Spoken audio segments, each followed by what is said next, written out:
If it's Monday, it's 1 o'clock-ish. It's time for the latest news to keep you in the groove with Maya. Maya, we got some special guests today. Yes. Can you introduce all of our friends? Yes, this is Adam Cayton-Holland. Hello. Hello.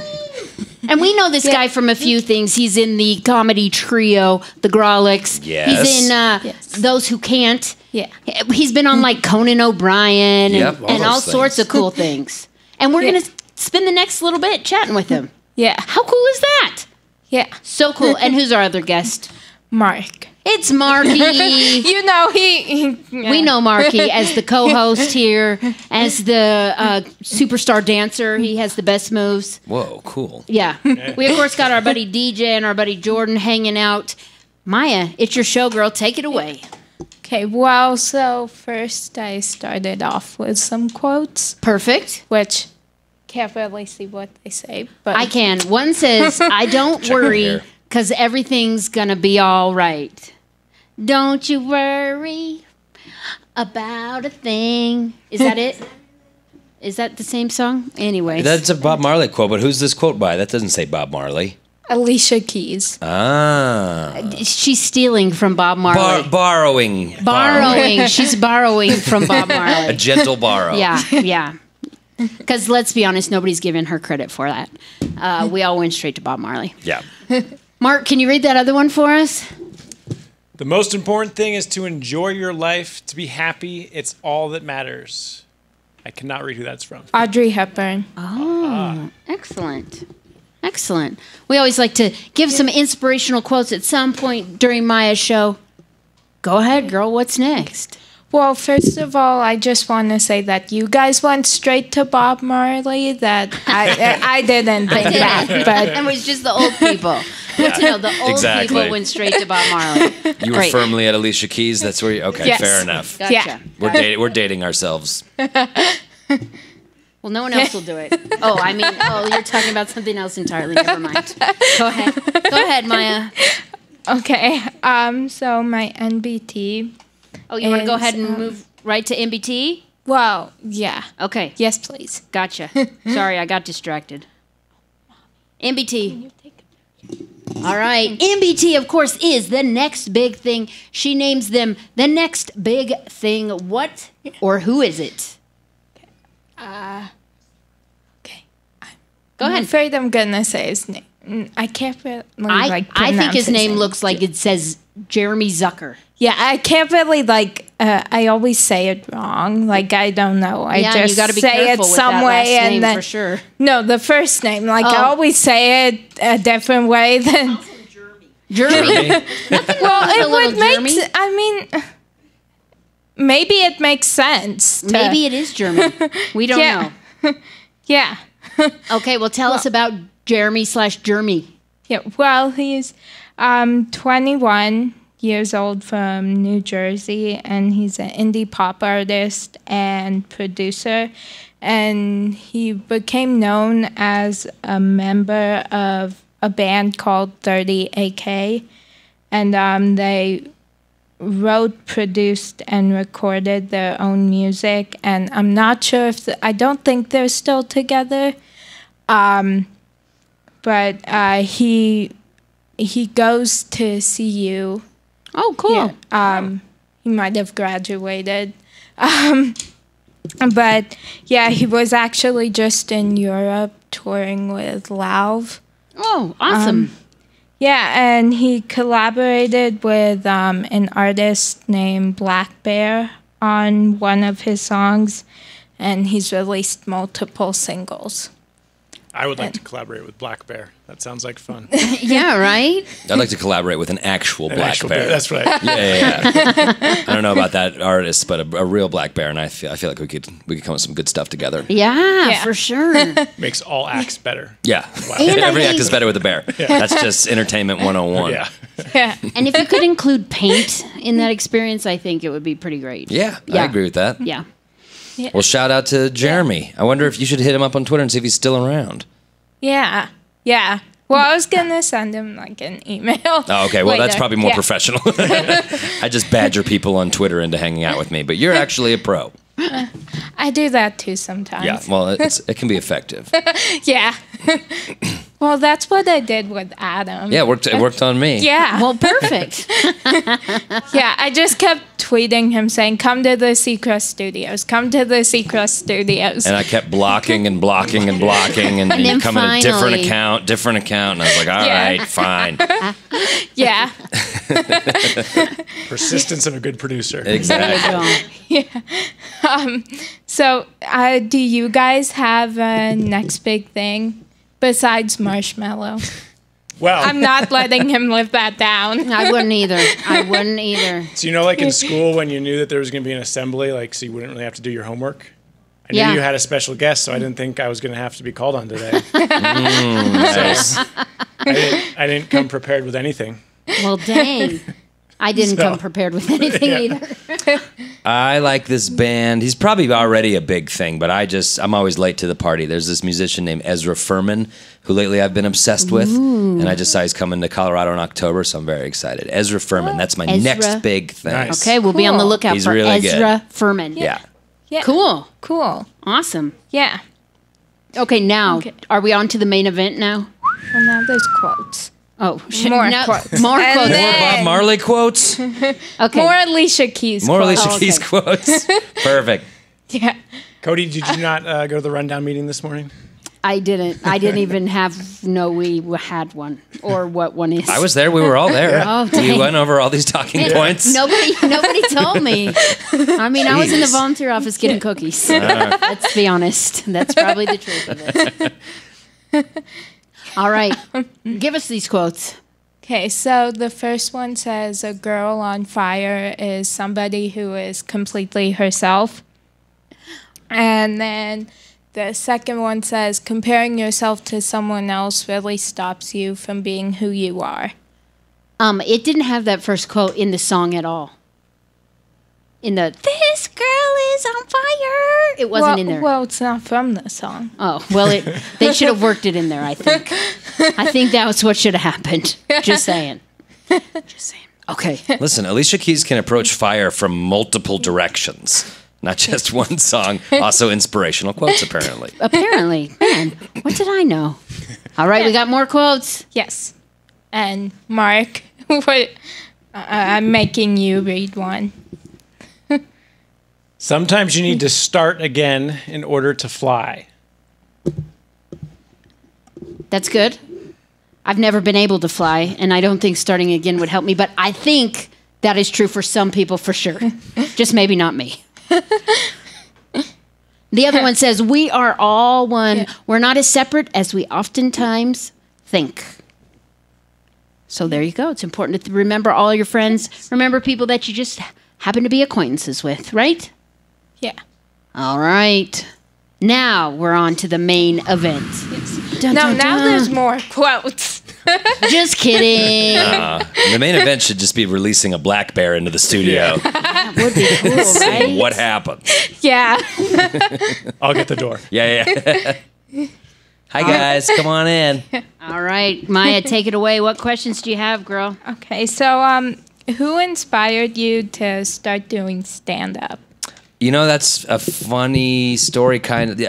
You had him on the show recently. Remember Ben Roy? Never met him. Yeah. Just kidding. Of course he Loud, was in just a couple of weeks aggressive. ago. Needs just every camera on Ben all the time. But Oh, no, yeah, I totally remember him. Yeah. Bad tattoos. You know the whole story. I met Ben randomly at a bar, and he's like, I'm a stand-up comedian. And he'd been doing it like 6 months, which it's very funny to call yourself a stand-up comedian after 6 months of doing that.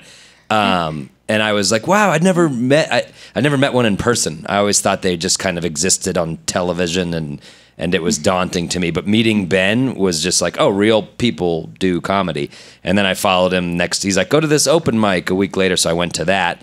And I watched Ben perform, and I watched a couple other people perform, and they were funny. And then the rest of the people were just terrible, like so bad. And it's something about the experience just humanized it. I was like, okay, stand-up comedy is a thing that people try and fail at, apparently. So I was just inspired by that. I was like, I know I'm funnier than half those guys.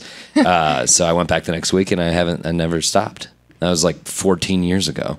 Now, did you guys know you kind of have something in common?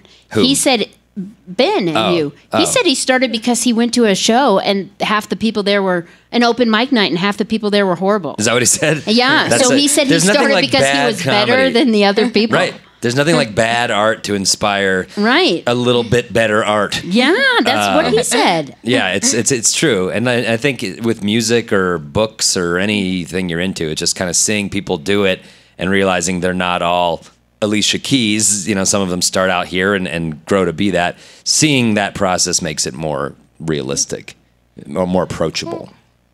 Cool. Yeah. Awesome. If you guys are just tuning in or just joining us, we're here with the latest news to keep you in the groove with Maya, talking to our new buddy, Adam Cayton-Holland. He's on True TV's Those Who Can't. He's a stand-up comedian. He's a good guy. And I just had to reintroduce him. Go ahead, Maya. Give us our next question. So, do you have a favorite comedian? I have so many favorite comedians. That's so hard. Who's your favorite comedian? Me? Thank you. Yeah. Anyway, my favorite comedians, I really, really like Patton Oswalt. I think he's fantastic. I'm lucky that a lot of my favorite comics have become my friends. So, like, people that are on our show, like Rory Scovel makes me cry laughing. Kumail Nanjiani is a really funny comic. So funny. I like him a lot. So funny. He's great. So just, I mean, I like, do you know Tig Notaro? I really like Tig Notaro. She's hilarious, and I don't know, she's like been through a lot. She had cancer and all this stuff, and she jokes about it in a very kind of inspiring way. So Tig's really great too. The list goes on and on. There's so many of them. My least favorite comic is Ben Roy. We'll make sure he gets a clip of this. Yeah. Got it. Sure. Check. Yep. Forward that to his people. Yeah. So Those Who Can't is hilarious. Thank you. And you play the character Lauren Payton on the show. And do you have to do like multiple takes of scenes because it's so hard to keep a straight face? Yeah. Although I'm definitely the kind of like stickler on set. Like I try to pride myself on not being able to be cracked. Like because we improv a lot. We'll write the scripts, but then we like to improv because it's just more fun and it happens in the moment, and you just kind of want to be able to have that freedom. But I'm definitely like the stiff upper lip guy. I try very hard not to crack, but Rory Scovel really gets me going. He plays the principal character, Quinn, and like when we gave him that, we wrote that role for him, and because he just made it his own. He's like, what if Quinn is like obsessed with Lauren and just like thinks he's the coolest guy in the world and like kind of has a crush on him? And I was like, yeah, I think that's great. So he's always like pushing that, and so there'll be, in set there'll be marks. It's like, okay, you stand here, and then the camera frames it up, and he just blows past those and gets like as close as he can, and is always like sniffing me and stuff. It's like he finds ways to get you off guard, and that's pretty great stuff. But yeah, we do blooper reels every season, and they're always like, here's a 4-hour long blooper reel. We're like, all right, let's edit this down to make us look kind of professional. Not necessary. So do you have a favorite episode of Those Who Can't? That's a good question. You were talking about that one earlier, the rap battle episode. Yeah. I like that one a lot because I'm just like a hip hop nerd, and that one allowed us to rap a lot, and we had to like do it in front of 80 extras, and it was also fun because Maria Thayer, who plays like the Abby character, she had to rap, and she doesn't listen to hip hop, she doesn't know anything about rap, so like I had to write her rap and then like coach her on the sidelines like how to do that, and that was just fun to do that with her. I think that's one of my favorite episodes. We filmed an episode this year that's coming out that's a Christmas episode that I just love, and like the network was like, we want a Christmas episode, and we're like, that sounds so lame and we don't want to do a holiday episode, but then we wound up just kind of putting our spin on it, and it's I think that might be one of my favorites too. Cool. Yeah I can't wait for the third season. Yeah, it's going to be fun. I'm very proud of it, and it comes out this fall, and yeah, it's been fun. I can't believe we've done 3 seasons now. That blows my mind. That's 36 episodes of television, which is a lot of work. Yeah. But yeah, so they're all our babies because we write every little bit of them. So I'm very close to all of them. But yeah, I'd say the hip hop one, and I also like the lice episode where everybody gets lice. That's fun because I feel like you can just relate to that. Every school had like lice scares. Does Creek ever have lice scares? I guess high school's not when it happens, right? You know what? It happens a lot, just in general. Is lice still a thing? It It's happens. a thing. Yeah. Okay. Lice is a thing. I never know what I'm dating myself with. It's like, anyway, back in '89, I had lice, so that's got to be topical in 2018. So you're a writer, stand-up comedian, actor, and producer. Whoa. Yeah, I guess so. Are you equally passionate about all of these, or is there one that you like more than the other? I probably like the writing the best. Just because I always did that first. I like producing the least. Ugh, I don't even like that title. It just implies a certain sliminess to me. Producers, I mean, a good producer's like, you guys know, you produce a show, you got to get stuff done. But in Hollywood, there's also a lot of people who are like, I'm a producer. It's like, you don't do anything. You just get a paycheck. But the writing is what I like the most because, I don't know, for me, especially the writing of the TV show, because I do other types of writing, but to sort of just sit there with empty dry erase boards and be like, all right, we've got this many characters and we have this many episodes. What do you want to do? Let's make a season. And I think that's so fun, and that's such a fun challenge. And then like once you start getting into the structure of writing and being nerd about writing, it's a puzzle. And so you're like, okay, what's act 1? How's it get us to act 2? How's it get us to act 3? And it's just, I don't know, my brain likes solving those puzzles, and sort of the challenge of making all that content is fun for me. And I laugh the hardest at that stuff because it's like when it's brand new. By the time you're on set, you're like, okay, we know these jokes, we've put them in script. I've seen them before, they're not as new to me. But when you're just concocting them out of thin air, that's when it's the most fun. I was wondering if I could be one of these paid producers on your show. Dude, you got to get a fancy last name. I don't have that. Okay. Yes, you do. Your name has 2 vowels right in a row. What's your last name? Haas. That's pretty good. Okay. Yeah. Haas? Yeah. All right, you're an executive producer of those who can't. I don't want to do anything. But No, you don't. Listen, we got a ton of those. Cool. Thank you. Yeah, we'll get you an. It's called an empty executive producer credit, Sweet. and the check's in the mail. Awesome. I'm going to start my own IMDb page now. Making dreams come true. Just send us an email every couple of weeks saying "Great job," Great job. and then the check will be on its way. Keep up the good work. Yeah, totally. That's great. Mark, we'll put it on your Wikipedia page. There you go. Yeah. Then it's official. Then it's official. Only then is it official. Once Wiki gets a hold of it. Yeah. All right. Well, Yeah. welcome aboard. Thanks. Happy to be here. So, Hollywood, baby. Not as hard as you think. Just got to make power moves on air. Get painted into a corner and have no way out. Show up and announce have a job. Yeah. I'm here. I'm here.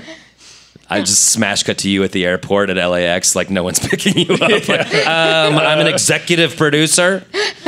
Mm-hmm. Well, the lift line's over there. Yeah.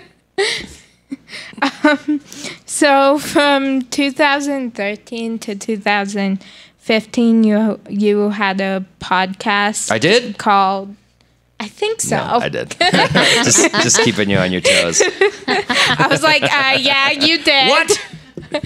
I was like, okay, I think so. I read that, but I just want to be the most difficult guest. No, from 2013 to 2015, you had a podcast. It's like, wow, that took a weird turn. so you had a podcast called My Dining Room Table. Yes. And it was all about your love and loyalty to Denver. Yeah. And so how did you start your podcast? It was pretty easy. Well, actually, a friend of mine kept saying you need to do a podcast, and I didn't want to. But then she was like, "I'll record it and do all the work." And I said, "Okay, that sounds great." So she my friend Taylor sort of inspired me to start. But then once I started doing it, I got kind of into the technical stuff and bought the equipment and liked making it myself. And she gracefully was like, okay, I've taught you how to fly. Now fly, baby bird. But it was really nice because it was a time before Those Who Can't, when we were sort of trying to get that going off the ground. And we also had this live comedy show called The Grawlix. And so every month we'd fly out a comic to do our show, and they would stay with me. So I had all these funny comedians staying with me for a weekend. And I was like, this is foolish not to record podcast episodes with them. So yeah, I just did that. And then, like you said, it was about my love of Denver and not wanting to leave. And like the podcast ended with me having to leave Denver to go make our TV show. But yeah, it felt like it was a good. I loved documenting those 2 years, and people still are fans of the podcast, which is very cool. It was one of those things I sometimes think about picking it back up, but I think it was kind of a good little time capsule of a period of my life. Cool. Yeah. Yeah. Well, I have to say, when I was asking you the question, and you're like, I had a podcast, you made me very nervous, because I was like, well, I read that, and unless your website got it wrong, then. What do you mean I'm a stand-up comedian? No, I work at Subway down the street. I just stumbled into the studio. And man, are we glad you did. Yep. Yeah. Now, whose sandwich is this? Some doctor's going to be very angry.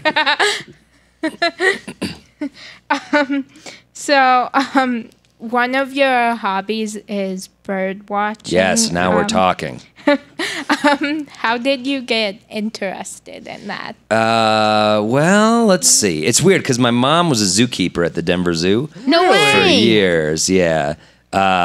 So you're telling me the birdhouse doesn't freak you out at the Denver Zoo? Well, no, it does. It's Okay. creepy and it stinks. Okay.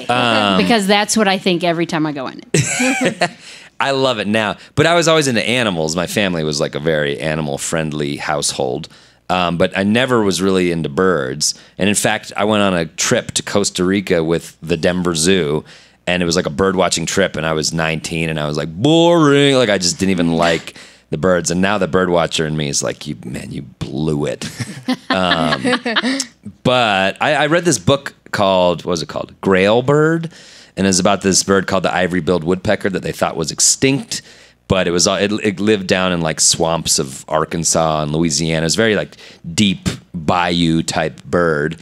And all these locals would be like, that bird ain't extinct. I see that bird all the time. And like other people are like, no, it's extinct. And this guy who's the head of the Cornell Lab of Ornithology like set out to prove its existence. And he did, but it's very controversial. Some people don't think he did a good enough job or whatever. And I read the book, and it was just like enthralling. It was this adventure book. It was very well written, and after that, I was like, okay, I'm into birds, and I just have gotten more and more and more into it. Now I'm like the weirdo. I'm like off the deep end into birds. Yeah, I do. I just did like the Audubon Society's annual fundraiser gig, and my wife and I go birding all the time with all these old bird watchers, and we're like 100 years younger than everybody else. But it's great. I really love it. It's and I'm just getting more and more into it. So Cool. now we have a game for you where we're going to flash pictures of birds on the screen. Oh. Oh, just kidding. No, we don't. I would love that.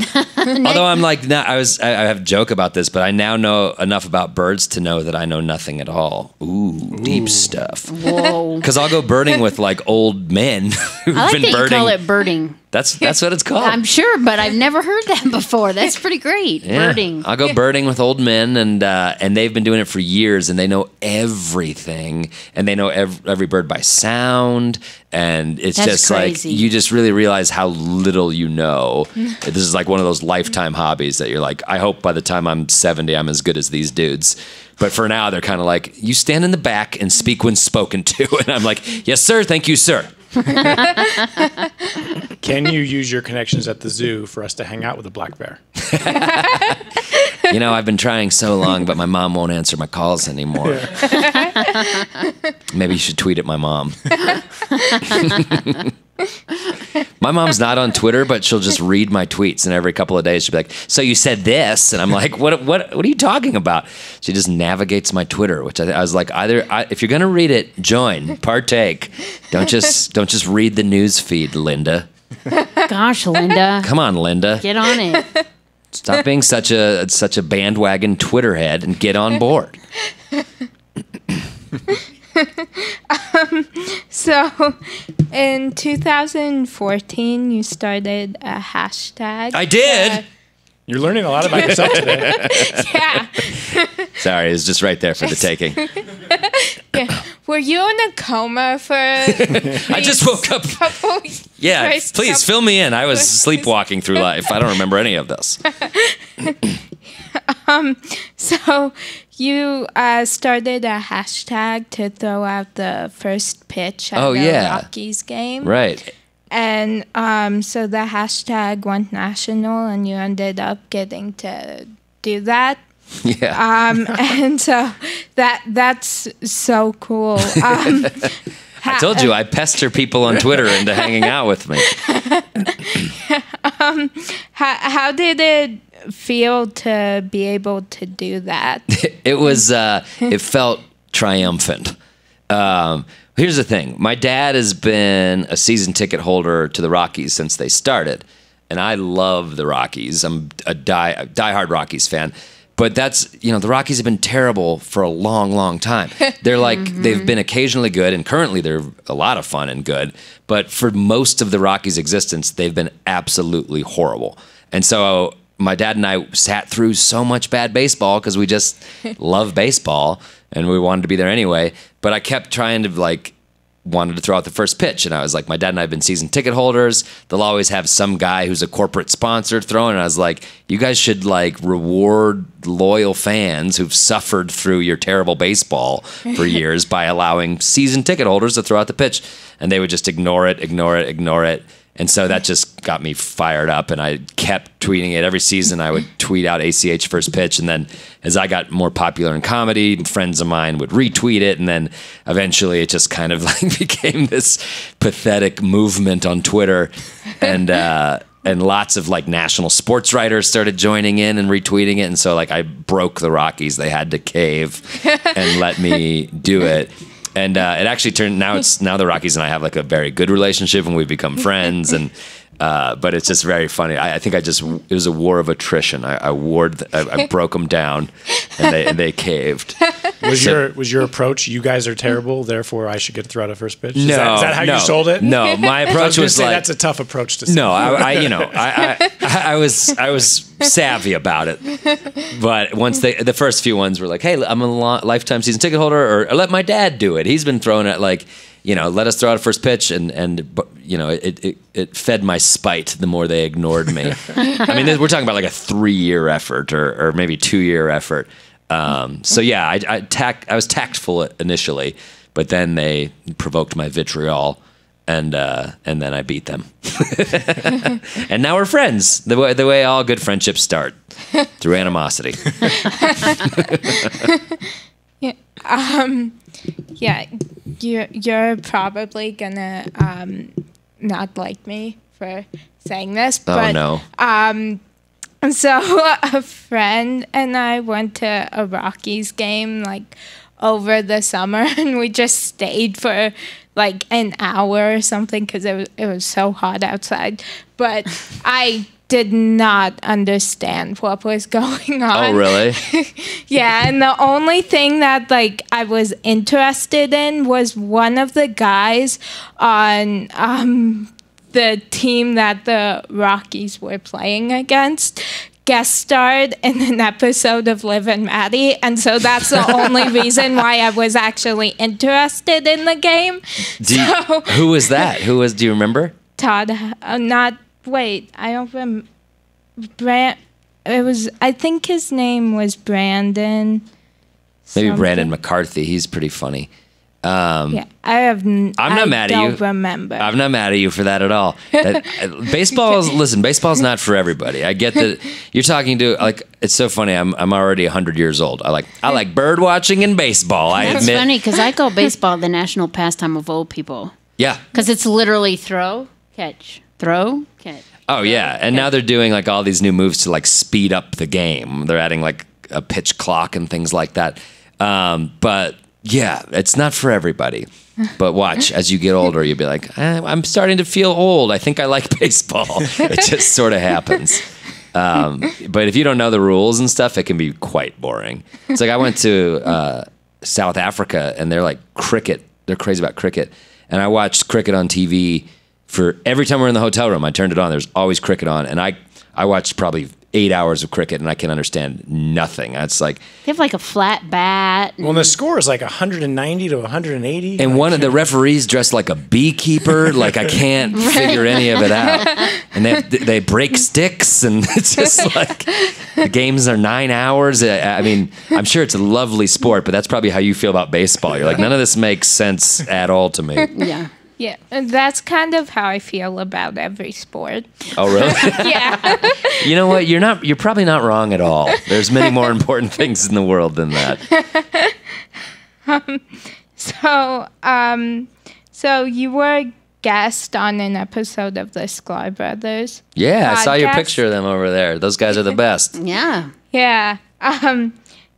So their podcast, Scarborough Country, and they have a recurring role on Those Who Can't. Yes, And, the doctor's green. Yeah. And so how did you meet them, and how did that relationship come about? Comedy Works is the big club in town, and it's like such a really good club. It's like people don't realize in Denver what a jewel it is. It's you talk to any comic in the country, and they're like they want to play there. It's probably like top 5 comedy clubs. So the Sklars, being outstanding, top-notch comedians, play Comedy Works, and I got to open for them several times, and we just became buddies. A shared love of baseball. Sorry. And we became really good friends, and I kind of look like them, so they're like, we can hang out. And just That's a requirement? Yeah. Oh, you that's have why to, they didn't invite me to hang out. Yep. The Sklars they're twins. They only want to be around people that look like them. Gotcha. That's why they hate Ben. No, they love Ben too. So yeah, I just became friends with them, and then I would, every time they came to Denver, they'd ask me to open for them, and I'd hang out with them, show them all the good places to eat, and they're just very sweet, down to earth people. Like they've not gone Hollywood in any way. They're really nice, good men, and like good dads, and just good people. So yeah, and so when Those Who Can't came around, and we're trying to think of the role we just thought it'd be really funny to cast both of them as like soap opera like twins who think they're fooling everybody that there's only one of them, but everybody knows there's twins. So and we've just got shared senses of humor. So it's like, yeah, they're like, we can do that. We love that. And so they'll come to set, and we'll have these lines for them, and they'll just be like, we thought of X, Y, and Z, and we're like, oh, that's way better. Do that. So they're the ideal guest stars, in that they like love the characters, they get it, and then they'll come with ideas on their own that are often way better than what we thought of. So, yeah, I those guys and I will be friends forever. They're great. Cool. Yeah. Although I sent them to Casa Bonita, so I don't know if we are going to be friends No, anymore. you should be friends for that. That was a good decision. I told them, I was like, Right. don't eat anything, but Yeah. definitely go. Go full. Get and like then, chips at most, and even that's a risk. I don't know. I will suggest the taco salad there. Really? I've also been known to suggest the all-you-can-eat. Take one bite of everything, decide which one's the best, and then reorder a bunch of that same one item. Wow. It's a pretty good strategy as well. I always recommend the Vietnamese place in the strip mall beforehand, and then go to Casa Bonita. Sorry, we digress. Go ahead, Maya. So, I actually got to interview the Sklar brothers. Yeah. How'd that go? Yeah, it was so much fun. They're hilarious. Yeah. What's funny about them Yeah. is like oftentimes with comedians, I've seen many twin acts, like people that are twins that perform together, and they kind of are just two people saying the same thing, and it's funny because they're twins. But with the Sklar brothers, I always say it's like double the comedy for your money, because like they're so fast and they just say different things. Whereas you'd be surprised at how simple a difference that is. But many twin comedians just kind of like say the same thing at the same time. The Sklars are like, nope, you're getting rapid fire, double the comedy. So like at the end of a Sklars comedy set, you're almost like exhausted in a good way. You're like, wow, that was action-packed, joke-dense comedy. So I double the bang for your buck with the Sklar Bros. Yeah, so, is there someone that you've met that you've been completely starstruck by? Yeah, it's weird. Like, comics don't make me starstruck, and athletes do. Because like I can kind of understand what comics do. I do that, and like it doesn't seem as daunting to me anymore. Who I was completely starstruck by, and I just like stumbled over my words, was Jack White. I met Jack White of the White Stripes, and I like loved that dude. And I just was like trying to talk about a mutual friend, and he like didn't remember that person, and I was just like like stammering, stuttering. It was a terrible. And my friend Andrew, who's on the show, was watching from across the room, so he just watched me tank my 1-2 minute experience with Jack White, and he was just like, I just walked over, and he's like, "That was pathetic," and I was like, "I know." Yeah, there have been a ton of people I've been starstruck by. Oh, yeah? Yeah, like you, Ben. Oh, really? Yeah. You gotta change your definition of star. You gotta aim a little higher. Okay. We're on True TV. Let's be honest. Okay. I hate to tell you this, but True TV is the best thing that's on in the gym at 6 a.m., just so you know. That's their credit. That's what they say. Best thing on in the gym at 6 a.m. They have True like TV. 16 TVs. They're all on a different channel, and I only will get a treadmill in front of True TV because the rest of them I can't stand. Sounds like somebody works out to a lot of Impractical Jokers. Exactly. That's why I don't work out very much, obviously. I'm like, oh, I'm done with this. Just kidding. So in like the WWE, the wrestlers, they always have a song that plays when they make their grand entrance. Sure, yeah. So I've heard. So she's heard. Yeah. If you could pick any song to announce your arrival, what song would you want to be playing? As a baseball guy, you could ask him what his walk-up song would be. Sure, walk up. Yeah, it's the same Okay. premise. I'd want something. You too, Mark. Yeah, you got one ready? No. I would want something stupid. I would want "Complicated" by Avril Lavigne, and I'd want to come out as tough as I possibly could to like a 14-year-old Canadian girl singing, and I would just mean mug as like the poppiest, cheesiest music was going on in the background. That's what I would do. Excellent. Yeah. I like it. I would like something Yeah. like Charlie Blackmon, where they then cut it off and everyone sings. And so every time I would laugh and be like, I just made everybody do that. Yeah, that's awesome. But I don't know which song yet. I'll get back to you. Okay. I thought I just got to sit here today. Like an executive producer. Yeah. Sorry, Mark, but you're the unofficial co-host. True. I mean, now I scared him off. He's leaving. Yes, today is his debut. I mean, his final. What's the word? Whatever. Today's his last day. I had to get a real job. Yeah. Them's the breaks. Yeah. But now that I got this executive producer role, I Yeah. don't know. You never know. Get that Hollywood cheese rolling in. So, do you have a motto or a quotation that you live by? Oh, wow. I don't think I do. I probably should. Can I borrow one of those Alicia Keys ones? Yes. Okay. Don't worry about a thing because every little thing's going to be all right. Yeah, that's a good By one. Alicia Keys. Okay. Like it. Well, that's not exactly what it said. Oh. So, I don't. That's a really good question, and I feel like I should have a better answer for it because I've read a lot of inspiring things over the years, but I don't know. Do you? yeah. Well, so I think it was last week. I used a quote by Bruce Springsteen Oh, on my nice. show that it was saying that the best music is essentially there to provide you something to go through the world with. So I think that's one of my favorites. I like that a lot. I like that quite a bit. Yeah. I'll get back to you on that one. Okay. But that's a good question. Okay. Thank you. Okay, so I'll ask my last question and then I'll come back to that. Oh no! So- All right, let me. All right, brain, wake up, buddy. You got this. Oh, jeez. So, who do you consider to be a real life superhero and why? This is gonna sound cheesy, but it's very true.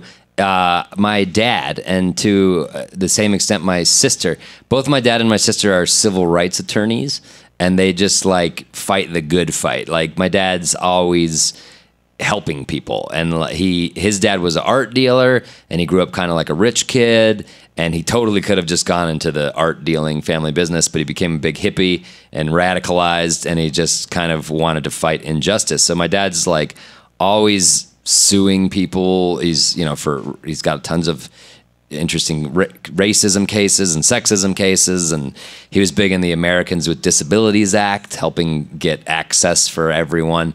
And my older sister caught the same fire, and she does that now too. And they've represented people who are detained in Guantanamo Bay and gotten 2 people out. And it's just, they impress me so much in that they see the injustice in the world and like fight actively against it.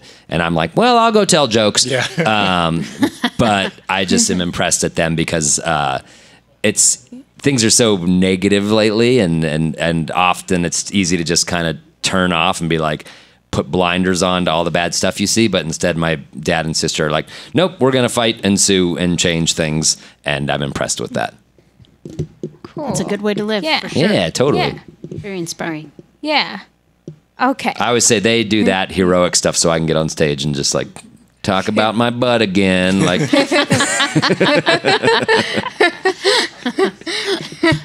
We've been known to talk a lot of bathroom talk here, so don't feel bad. yeah, well, You're not the only that's one all doing comedy it. is. Yeah. It's all poop jokes, essentially. Yep. Yep.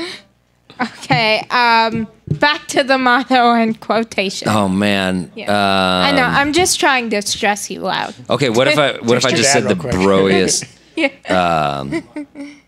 What if you just quoted yourself? You came up with something real quick and said you were quoting yourself. Ooh, okay.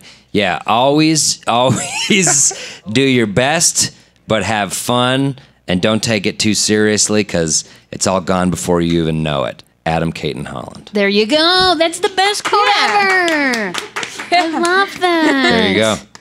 Man, it will be featured on Maya's show next week, just so you know. Yeah. Please do like a dramatic black and white photo of me, like with my fist on my chin, and like, yeah, make it look like it's a photo of a dead guy or something. Yeah. Next to a black bear. Yeah, next to a black bear who I've like appeared to have tamed in the photo. Yeah. Yeah. Okay. But Yeah. a fake black bear Okay. But because yeah. we don't, Just make it very epic feeling. Okay. Thank you.